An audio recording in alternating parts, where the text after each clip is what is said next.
Club world കപ്പിന്റെ quarter ലക്ഷ്യമിട്ട് PSG-യും Inter മയാമിയും Indian സമയം ഞായറാഴ്ച രാത്രി 9:30 അറ്റ്ലാന്റയിലെ മെഴ്സിഡസ് ബെൻസ് സ്റ്റേഡിയത്തിൽ പോരിനിറങ്ങുകയാണ്. എന്തായാലും വലിയ ആവേശം ഈ ഒരു മത്സരത്തിൽ ഇപ്പോൾ തന്നെ ലഭിച്ചിട്ടുണ്ട്. കാരണം ലയണൽ മെസ്സി തന്റെ മുൻ ക്ലബായ PSG-ക്കെതിരെ കളിക്കുന്നു. അതുമാത്രമല്ല, നിലവിലെ ഏറ്റവും മികച്ച ഫോമിൽ കളിക്കുന്ന യൂറോപ്യൻ ചാമ്പ്യന്മാരായ അറ്റാക്കിംഗ് ഫുട്ബോളിന്റെ അവസാന വാക്കായ PSG ആണ് ഇന്റർ മയാമി നേരിടാൻ പോകുന്നത്. ഇന്റർ മയാമിയുടെ ക്ലബ് വേൾഡ് കപ്പിലെ പ്രീ ക്വാർട്ടർ പ്രവേശനം തന്നെ കുറച്ചൊരു സർപ്രൈസ് ആയിരുന്നു. അധികം ആരും പ്രതീക്ഷിച്ചിരുന്നില്ല. ഗ്രൂപ്പ് ഘട്ടത്തിൽ ഇന്റർ മയാമി മികച്ചൊരു പെർഫോമൻസ് പുറത്തെടുത്ത് അടുത്ത റൗണ്ടിലേക്ക് കടക്കുമെന്നുള്ള ഒരു കാൽക്കുലേഷൻ പൊതുവെ കുറവായിരുന്നു. പ്രത്യേകിച്ച് പാമിറാസും പോർട്ടോയും ഒക്കെ ഗ്രൂപ്പിൽ ഉൾപ്പെട്ട ഒരു സാഹചര്യത്തിൽ ആ രീതിയിലായിരുന്നു കാര്യങ്ങൾ പ്രതീക്ഷിച്ചിരുന്നത്. പക്ഷേ ഇന്റർ മയാമിക്ക് മികച്ച ഒരു വിജയം നേടാൻ പോർട്ടോക്കെതിരെ സാധിച്ചു. ഒരു ഗോളിന് പിന്നിൽ നിന്ന ശേഷം 2 ഗോളുകൾ തിരിച്ചടിച്ച് മെസ്സിയുടെ ആ ഒരു ഫ്രീ കിക്ക് ഗോൾ വഴി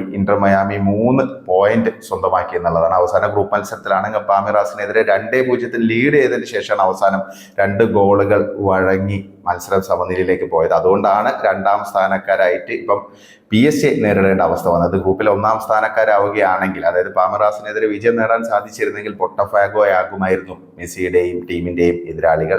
അപ്പൊ എന്തായാലും PSG എന്ന് പറയുന്ന ഒരു ഹെർക്യൂലിയൻ ടാസ്ക് തന്നെയാണ് ഇപ്പം ഇന്റർ മയാമിക്ക് മുമ്പിലുള്ളത്. നമുക്കറിയാം, 2 സ്ക്വാഡിനെയും വിലയിരുത്തുകയാണെങ്കിൽ PSG വേറെ ലെവലുള്ള സ്ക്വാഡാണ്. ഇപ്പൊ ഡെംബലെ ഇല്ലെങ്കിൽ പോലും അവർ മികച്ച ഒരു നിര തന്നെയാണ്. ക്വിച്ചയും ഡെസറെ ഡുവയും പിന്നെ വിറ്റീനിയും ജാവോ നെവസും ഡൊണാരുമയും മാർക്യൂനിയസും മെൻഡസും ഒക്കെ ഉൾപ്പെടുന്ന ഒരു ടീം എന്ന് പറഞ്ഞാൽ ലോകോത്തരമായ ഒരു നിര തന്നെയാണ്. അപ്പം ഇന്റർ മയാമി എങ്ങനെ അവരെ നേരിടും എന്നുള്ളതാണ് ഒരു പ്രധാനപ്പെട്ട ചോദ്യം. ലയണൽ മെസ്സി എന്ന് പറയുന്ന ഒരൊറ്റ പേരിലേക്കാണ് അവരുടെ പ്രതീക്ഷകൾ മുഴുവൻ നിൽക്കുന്നത്. നമുക്കറിയാം മെസ്സി എത്രത്തോളം ഊർജ്ജസ്വലനായിട്ടാണ് കഴിഞ്ഞ 3 മത്സരങ്ങളിലും കളിച്ചത് എന്നുള്ളത്. കാരണം മെസ്സി ഫ്രീ ആയിട്ട് കളിക്കുകയാണ്. പലപ്പോഴും ചാൻസസ് ക്രിയേറ്റ് ചെയ്യേണ്ട ഒരു സാഹചര്യവും അതുകൂടാതെ തന്നെ കിട്ടിയ അവസരങ്ങളിൽ ഗോൾ നേടാനുള്ള ഒരു സാഹചര്യമൊക്കെ മെസ്സിക്ക് ഉണ്ടാകാറുണ്ട്. അപ്പൊ മെസ്സി മരിച്ചു കളിക്കുന്ന, അതായത് 38ാം വയസ്സിലും മരിച്ചു കളിക്കുന്ന ഒരു ലയണൽ മെസ്സിയാണ് ഇപ്പം നമ്മൾ കണ്ടുകൊണ്ടിരിക്കുന്നത്. അപ്പൊ മെസ്സിയുടെ ഭാഗത്തു നിന്നുള്ള ഒരു വണ്ടർ ആണ് ആരാധകർ പ്രതീക്ഷിക്കുന്നത്.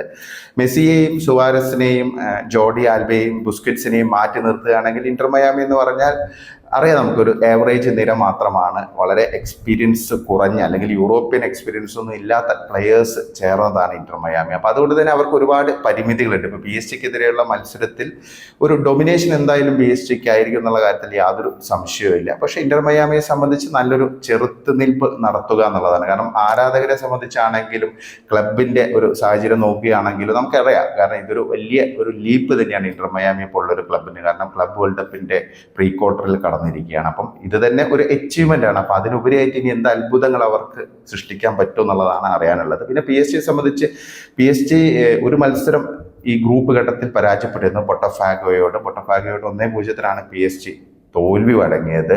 PSG-യുടെ ലോകോത്തര മുന്നേറ്റ നിരയെ ഗോളടിപ്പിക്കാതെ നിർത്താൻ ബ്രസീലിയൻ ക്ലബിന്റെ ഡിഫൻസിന് സാധിച്ചിരുന്നു. അപ്പോൾ ആ രീതിയിലുള്ള ഒരു പ്രകടനം ഇന്റർ മയാമിയുടെ ഭാഗത്തിന് ക്രിയേറ്റ് ചെയ്യാൻ സാധിക്കുമോ എന്നുള്ളതാണ്. മിസ്റ്റേക്കുകൾ ഇല്ലാത്ത രീതിയിൽ ഒരു ഡിഫെൻസീവായിട്ടുള്ള ഒരു ഗെയിം അല്ലെങ്കിൽ ഒരു ഡിസ്പ്ലേ ഒക്കെ നടത്താൻ ഇന്റർ മയാമിക്ക് കെൽപ്പുണ്ടോ എന്നുള്ളതൊരു സംശയമായ കാര്യമാണ്. പ്രത്യേകിച്ച് അവിയസ് ആണെങ്കിലും അതുകൂടാതെ ഫാൽക്കൺ ആണെങ്കിലും 2 സെൻട്രൽ ബാക്കുകളും അത്ര എക്സ്പീരിയൻസ്ഡ് അല്ല. അതുമാത്രമല്ല, അവർക്ക് മിസ്റ്റേക്കുകൾ വരാറുണ്ട്. അപ്പം ആ ഒരു സാഹചര്യത്തിൽ 90 മിനിറ്റോളം ഈ ഒരു ഇൻറ്റൻസ് ആയിട്ടുള്ള പ്രസ്സിങ്ങും അറ്റാക്കിംഗ് ഫുട്ബോളും കാഴ്ചവെക്കുന്ന ലൂയിസ് എൻറിക്കയുടെ ടീമിനെ എങ്ങനെ ഇവർ തടഞ്ഞു നിർത്തും എന്നുള്ളതാണ് ഒരു പ്രധാനപ്പെട്ട കാര്യം.